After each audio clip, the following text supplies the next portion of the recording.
ನಮಸ್ತೆ ವೀಕ್ಷಕರೇ, class 1 news ಟಿವಿಗೆ ಸ್ವಾಗತ. ಈ ದಿನದ ಪ್ರಮುಖ ಸುದ್ದಿಗಳು.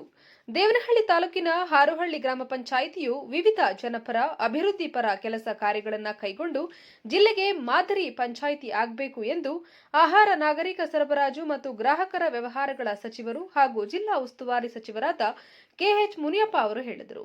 ದೇವನಹಳ್ಳಿ ತಾಲೂಕಿನ ಹಾರೋಹಳ್ಳಿ ಗ್ರಾಮದಲ್ಲಿ 60 ಲಕ್ಷ ರು ವೆಚ್ಚದಲ್ಲಿ ನಿರ್ಮಾಣಗೊಂಡ ಗ್ರಾಮ ಪಂಚಾಯಿತಿ ನೂತನ ಕಟ್ಟಡದ ಉದ್ಘಾಟನೆ ನೆರವೇರಿಸಿ ಅವರು ಮಾತನಾಡಿದರು. ಗ್ರಾಮ ಪಂಚಾಯಿತಿಗಳು ಮಾದರಿ ಕಟ್ಟಡ ಹೊಂದುವ ಜೊತೆಗೆ ಸರ್ಕಾರದ ಜನಪರ ಯೋಜನೆಗಳು ಹಾಗೂ ಸರ್ಕಾರದ ಸೌಲಭ್ಯಗಳನ್ನು ಅರ್ಹ ಫಲಾನುಭವಿಗಳಿಗೆ ತಲುಪಿಸುವ ಕೆಲಸ ಮಾಡಬೇಕು. ಗ್ರಾಮ ಮಟ್ಟದಲ್ಲಿ ಅಭಿವೃದ್ಧಿ ಕೆಲಸಗಳಿಗೆ ಹೆಚ್ಚಿನ ಒತ್ತು ನೀಡಬೇಕು. ನಿವೇಶನ, ವಸತಿ ರಹಿತರಿಗೆ ಸೌಲಭ್ಯ ಒದಗಿಸುವುದರ ಜೊತೆಗೆ ಮೂಲಭೂತ ಸೌಕರ್ಯಗಳನ್ನು ಕಲ್ಪಿಸಬೇಕು ಅಂತ ತಿಳಿಸಿದರು.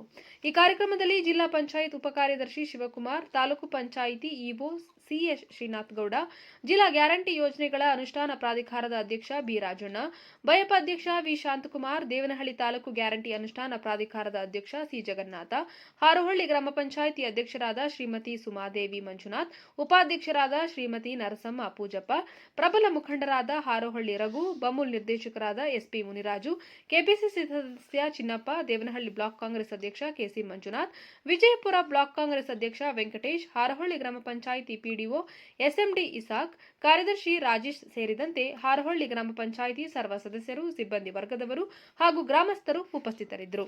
ವರದಿ ರಾಜುಗೌಡ.